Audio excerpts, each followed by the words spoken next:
a jail term for lying to the FBI. And some conservative commentators argued the FBI had entrapped him. Almost everyone thought this would be simple. In, out, no jail time. We all thought that General Flynn was going to get sentenced today and that it would probably be just a little bit of time.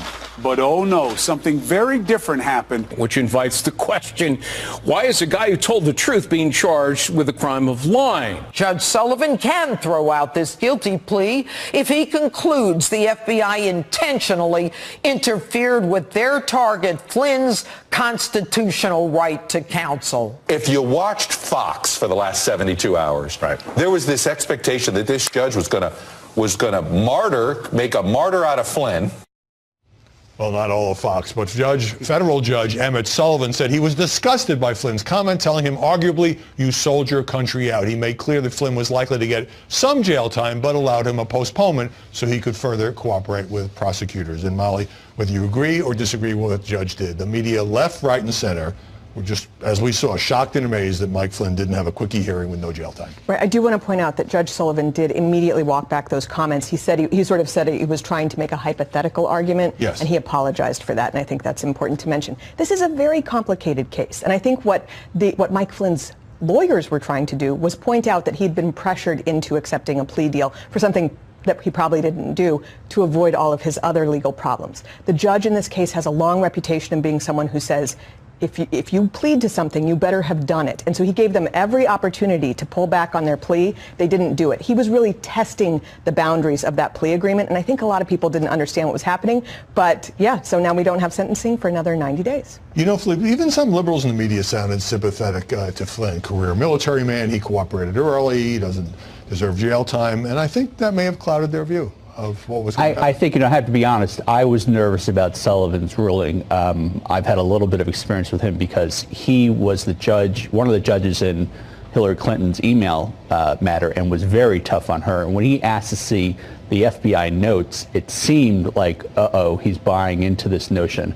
But the flip side is, he then saw everything that we can't see and had a very strong reaction. But on a larger point, as a crisis communications point, I don't understand why the White House, the president in particular, has ever veered from no collusion.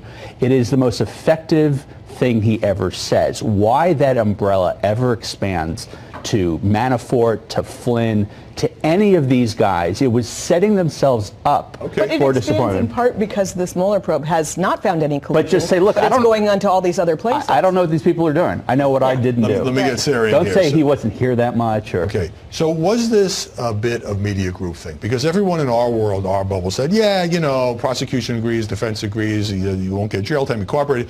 And the judge comes in and he's looking not only at this narrow question of lying to the FBI or not, but other crimes that Flynn wasn't charged with, for example, illegal lobbying for Turkey.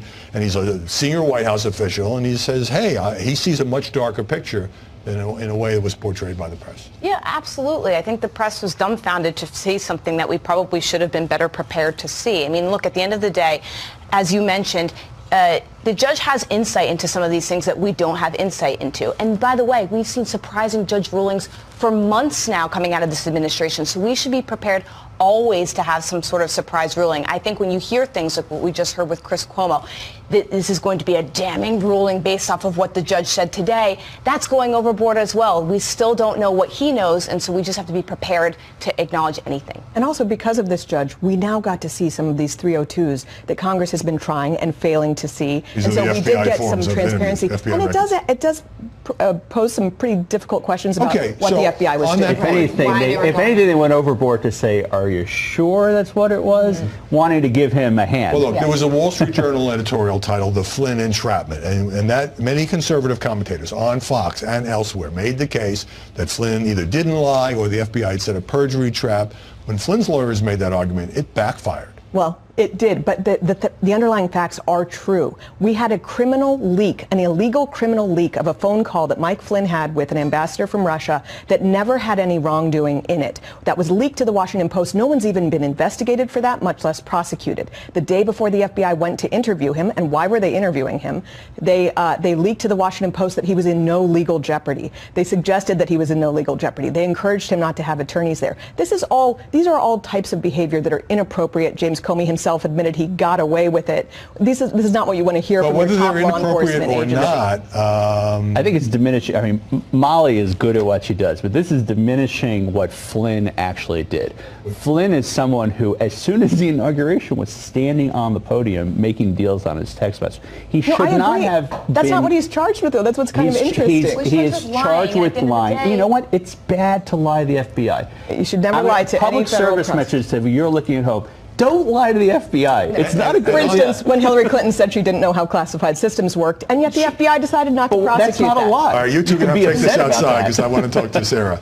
So some of the mainstream media are kind of selling this as a repudiation of the whole deep state theory, you know, that people are being railroaded like Mike Flynn.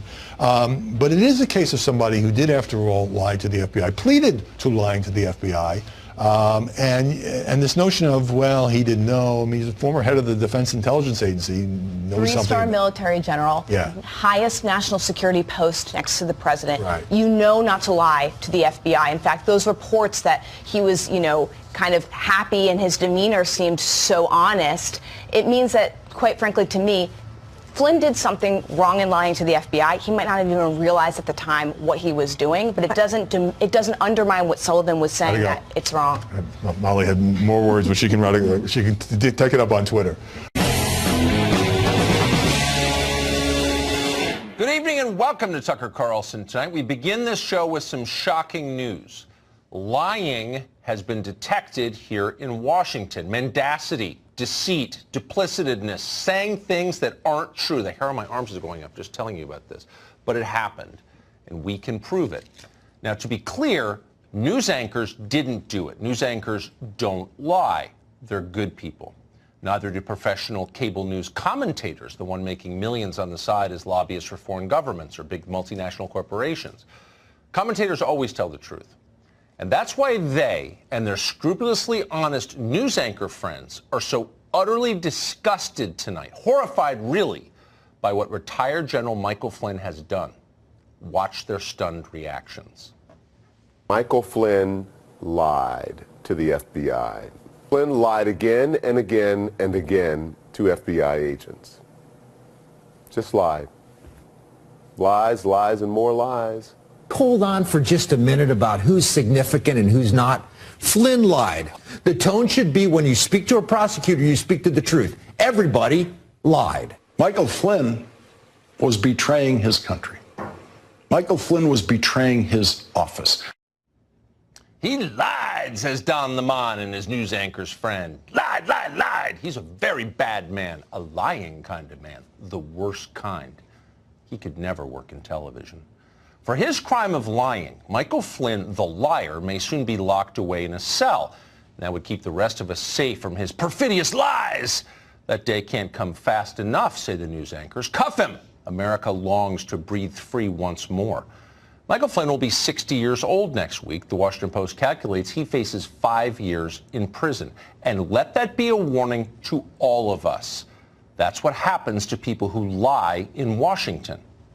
Or does it?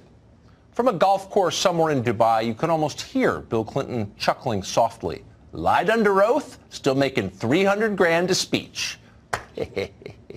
Not everyone faces the same penalties for lying, it turns out. Mark Zuckerberg came to Washington last spring to talk about Facebook. That's the soul-destroying social media company that has made him a multi-billionaire. While in town, Zuckerberg stopped by the Congress where, and you might want to ask the kids to leave the room for this, he lied. Yep. Don't tell Don Lemon, but Mark Zuckerberg is a liar. Watch him do it. This is the most important principle for Facebook. Every piece of content that you share on Facebook, you own, and you have complete control over who sees it and how you share it, and you can remove it at any time. Are you willing to give me more control over my data? Senator, as someone who uses Facebook, I believe that you should have complete control over your data. Yeah, you have complete control over your data. You control who sees it, you own it. That's really the most important principle at Facebook. Mark Zuckerberg says so with a completely straight face. The only problem, it was a lie. Sorry, kids. According to a piece in the New York Times, Facebook does not actually allow you or anyone else to control your data. Not at all. In fact, they secretly hand over your data, personal data, to other big tech companies. Now, that decision has made Mark Zuckerberg even richer, adding on to the house in Hawaii probably. Unfortunately, he's had to lie in the process, including to Congress, and that's a crime. As Robespierre once famously noted, you can't make an omelet without breaking a few eggs. In this case, the eggs are your privacy. Apparently, Facebook allowed Microsoft search engine Bing to see the names of your Facebook friends without telling you about it. Facebook also allowed Netflix and Spotify to read your private messages without telling you. Now, there's no evidence so far as of tonight that Facebook has a video camera hidden in your shower, but close enough. That's what Mark Zuckerberg lied about. Not a small lie, really. What did Mike Flynn lie about? Well, according to the FBI, Flynn lied about conversations he'd had with the Russian ambassador, Kislyak. You remember him. Flynn said that he and Kislyak had never talked about expelling Russian diplomats or about Russia voting in the UN on symbolic resolutions. And in fact, they had talked about both of those things. The feds already knew that because they were listening in secretly. There was nothing improper about the conversations that Flynn and Kislyak had. The crime was the lie. It's always the crime, except when it's Mark Zuckerberg. Mark Zuckerberg can lie about something that affects hundreds of millions of Americans, but it's not really a big deal. Zuckerberg is not looking at 5 years in prison. Zuckerberg will not be sanctioned by Congress ever. So what's the difference? Well, unlike Mike Flynn, Mark Zuckerberg is a hero to the American news media. He's who they want to be. He's richer than God. He went to Harvard. He wears T-shirts at work, for real. He's for open borders. All the cool people like Mark Zuckerberg, even in foreign countries. For example, when the fascist government of China was looking for new tools to repress its own population, you think they went to Mike Flynn for help? Yeah, okay, I don't think so. Flynn is tough on China, old-fashioned as he is, but Mark Zuckerberg, by contrast, was happy to help. As they say at McKinsey, Mark Zuckerberg gets it. And by the way, what has Mike Flynn ever done for anyone? 33 years in uniform? That's not very innovative. Two lies told by two high-profile Americans. One is going to prison in late middle age. The other will be available for like 40 years for commencement addresses and awards dinners held in his honor. That's the tale of Mike Flynn and Mark Zuckerberg. It tells you everything. Dozens of shows, best conservatives.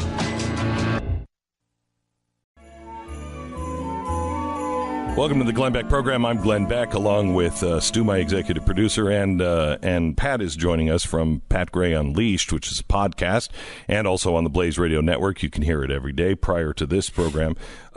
Pat, the wall, caving on the wall, and giving Mexico $5 billion. Yeah, we can't get a penny for the wall. No. We can give $10.6 billion to Central America and Mexico. Yeah. How does that make any sense to anybody? Pulling out of Syria yesterday, which is handing Iran the Middle East and Russia, and then an executive order on bump stocks. Not yesterday. a good week. Not a good week. I think for beyond my money. that. I think beyond that. I think depending on what he does, if Donald Trump would have said, you know what, everyone, even my own party, stands against me on the wall. But I'm shutting down the government, and it's going to require the people to stand up and let their voices be heard. Huge win for him if he would have done that. Huge win. Even if he lost the wall, Yep. a huge win for him. Yep. And he caves after beating his chest. Really strange. Insanity. Then Syria just pulling out without even the advisor. And then bump stocks. Oh, yeah. On an executive order. Man. Which you don't want to do. And beyond that, wait a minute, hang on just a second. Nobody was calling for those right now. There's nobody up in arms. You give those up when you're dealing with something else. And everybody is screaming and yelling. You're like, okay, we're going to do some common sense stuff. I'm going to sign a law if you pass it that will get rid of bump stocks. That's how you do it. It was such a bad day, and I was angry enough at his actions this week that I had to go back and check my list of the good things he's done, just so I could get a little bit of balance back into my mindset. But it's been such a bad couple of weeks. It's been really bad. You have Kavanaugh last week going over and playing footsie with Planned Parenthood, and you're like, wait a minute, have we been duped on this guy? Right. So it's been the kind of week that we warned about during the campaign. It is, and not to quibble with this point because I think I know the context you're making it, but what you described as the way to ban bump stock is not the way to ban bump stocks. No, you start off with a constitutional amendment which repeals or at least alters the Second Amendment. I know. Then you go to the House and the Senate and the presidency. Then you go confiscate them, and then I guess you make another law against rubber bands and belt loops. Yeah, that's your next step there. Yeah, good luck with it. This is going to make anybody who owns one a criminal. Yeah. This is really not good. This is really not good. There's also so many ways to modify a weapon. You can do it with a rubber band. Yeah, this is dumb. It's dumb. You have 90 days, by the way. If you have 90 days to get rid of these, or you're a felon. So, by the way, this law, the way this works, is it puts double the amount of penalty on having a bump stock than if you actually take a loaded rifle into a school. That's how ridiculous this is. And again, it's not a law. It's a rule. It's a rule. They just made a new rule in which they defined the bump stock basically itself as a machine gun, which it is not. Okay. Let me go to Bill in North Carolina. I'd love to hear your thoughts on this. Bill, North Carolina, welcome. Hey. Good morning, guys. Merry Christmas. Merry Christmas. I don't feel like I'm in the Christmas spirit right now. But but we will. Hey, I think it's a genius move what President Trump did with the bump stock. All right, and here's why. He's going to force a lawsuit. In fact, the GOA has already filed one. Good. It's going to force the courts to determine exactly what you're saying, that it is not a machine gun. It protects gun grabbing of semi-automatic weapons in the future because you already said you can do it with a belt loop or a rubber band. Mm-hmm. Okay, well, we didn't go far enough with a bump stock ban, so now we got banned semi-automatics. I see the Democrats doing that. Right. He's outmaneuvering them by doing it this way and forcing a lawsuit. You know what, Bill, I would love to take that. And maybe you're right. It's a risky game. It's a very risky game, especially with the way Kavanaugh just voted. A very, very risky game, because if you lose it in the Supreme Court, then you're dealing with a whole new world where confiscation and executive orders can ban anything that they want constitutionally. And I also, warned people when they all said that John Roberts was also playing along. I was thinking the same thing. That's the same calls we got after John Roberts ruled against Obamacare. Yeah. Oh, it was just a strategic thing. Eventually, ruled for Obamacare. Eventually, what he's leading to is a bigger deal where he's going to overturn more things in favor of conservatives. Yeah. That's not the way this works. No. He's going to go down. Even if it is the way it works, you don't break the Constitution for a strategic point. No, it's the president's job to protect the Constitution. And if you believe that, you should come out and say, I'm going to sign this in because I think this is, as an executive order, is illegal, is wrong. I think this is wrong. I'm going to sign it in because somebody's got to challenge it, even if he challenges it himself. Make that point that you're doing that. Don't do it this way. Let me go to Ryan in Kansas. Hello, Ryan. Line 8. Hello. Hello. Good morning, everybody. How are you? Doing well. Actually, that was kind of a lie because I'm sort of infuriated by this this bump stock move and the Syria decision.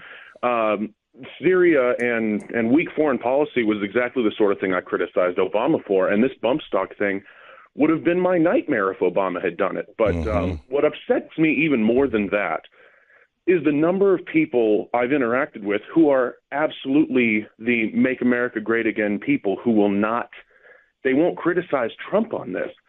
And I just think if you come down on principle, there's absolutely no way that you could be on the political right and not be upset by this, with the understanding that if it had been a Democrat doing this, you'd be livid.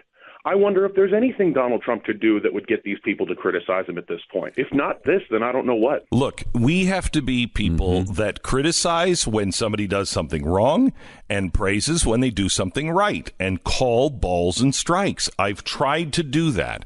I gave the president a fresh start when he was president. I watched his record. Okay, this is good. This is good. This is good. The last 2 weeks have been a disaster. An absolute disaster. And, you want to talk about the president, foreshadowing or playing a longer game. Yeah, it could be with pulling out of Syria, the ISIS thing, and now the bump stocks. And also the prison thing, which I'm for, the prison reform. He might be signaling to the left, look, I know you guys are coming in. There's a lot we can do together. Pat, can you give us some things from the list of good things that he's done so we can kind of bring ourselves back? Wow. Israel. Yeah, Jerusalem. Israel. Yes. Keep coming to that. Okay, yes. Jerusalem. Gorsuch. Okay. Really good. He's removed some EPA regulations that were ridiculous. He got us out of the Paris Accord. Yeah. Got us out of the TPP.